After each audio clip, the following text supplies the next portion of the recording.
Hi guys, it's me again. And this time we're on the Bahamas. As the most experienced explorers got lost in urban natural history, as for centuries our islands captivated settlers, traders and invaders, while the shipping channel enchanted pirates who quickly discovered all the great hiding places. To this day there are still tales of treasures, however the real treasure is the people as they live for today, but never forget the past kind of thing. As it is believed that as early as 300 to 400 AD, people came from what is now Cuba, lived on the island of the Bahamas and relied on the ocean for food. That was from 900 to 1500 AD, where Lucai and people settled on the islands and they enjoyed a peaceful way of life and had developed a viable political and social and religious system. However, in 1492, Christopher Columbus came, as we're going to be mentioning him a little bit, made landfall in the New World on the island of what is now San Salvador. As inspired by the surrounding shallow sea, he described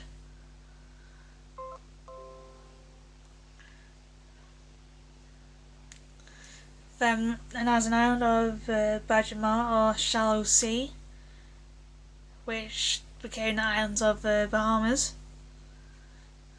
And when he arrived, there were about 40,000 Lucayans, as a peaceful nature made the Lucayans eager targets for enslavement.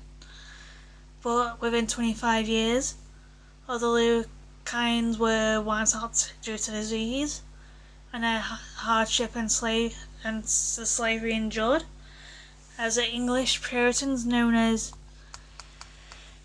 Lutheran adventurers arrived in 1649 in search of religious freedom. Instead they found food shortages, as Captain William Saley sailed to the American colonies for help and received supplies from the Massachusetts Bay Colony. Upon his return, the settlers thanked them by shipping bracciletto wood, as the proceeds helped purchase land from what later became Harvard University.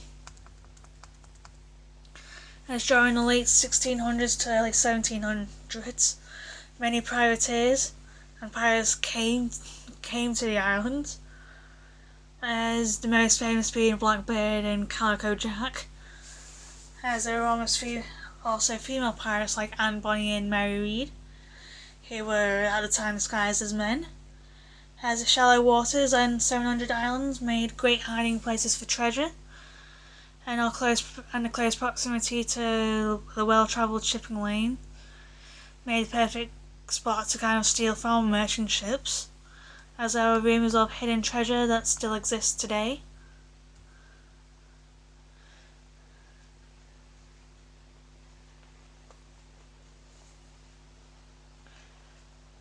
As it is believed that the British pirate William Cat buried loot on Cat Island, and Sir Henry Morgan, a wealthy privateer, buried treasure throughout the islands. And established around 1670, a commercial port, Nassau, was overrun by the lawless seafaring men. And in later years, Nassau was destroyed twice by the British. The first time around, and by the French and Spanish navies. So yeah.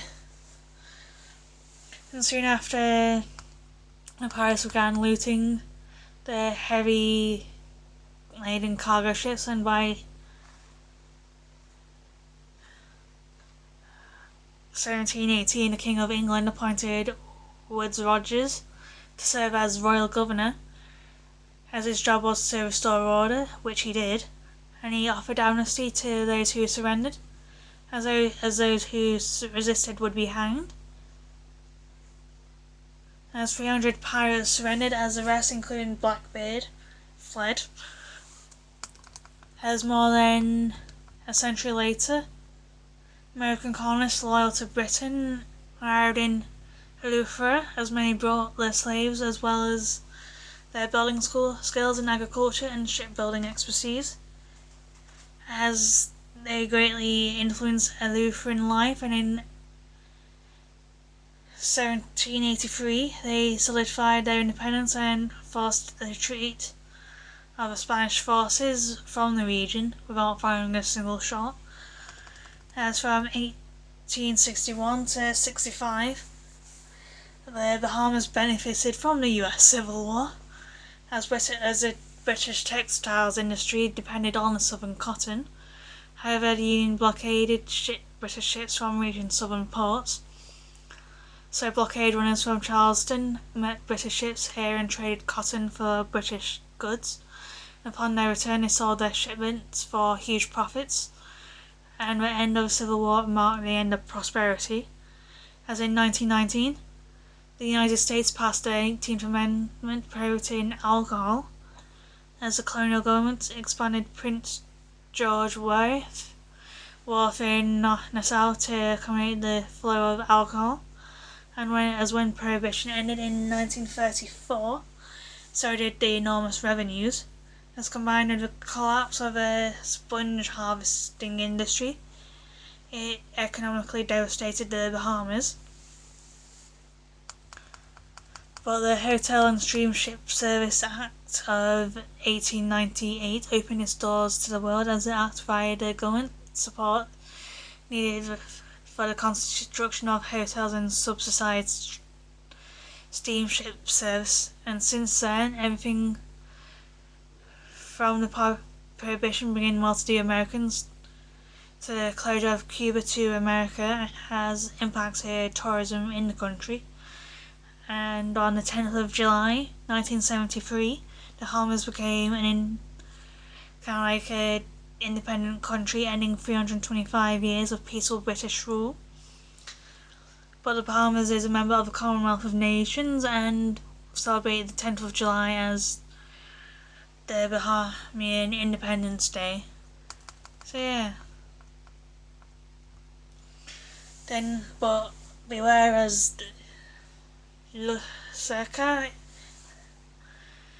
is around and is described as a half dragon, half octopus, half dragon, half octopus, or half shark, half octopus, depending on who you talk to. But has a sharp teeth, and that can grow to be over 200 feet long, and is said to live inside a vast network of caves found in the blue holes of Andros. A species is said to use its long tentacles to drag fishermen and landgoers alike into the depths of blue holes if they stray too close.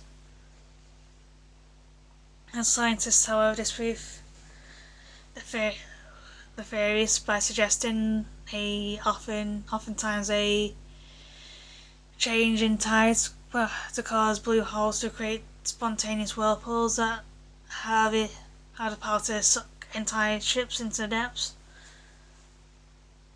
But it doesn't take into account that the tentacles that many have seen and reported, as they also suggest that the Lusaka could be a giant squid sightings. However, it's unsure how a giant squid would get into a blue hole like that, as many citizens do believe that Lusaka is real and to stay clear of the blue holes. However, no evidence has been found of the existence other than the eyewitness accounts kind of thing. So yeah, that is the Bahamas for you, and yeah, bye for now.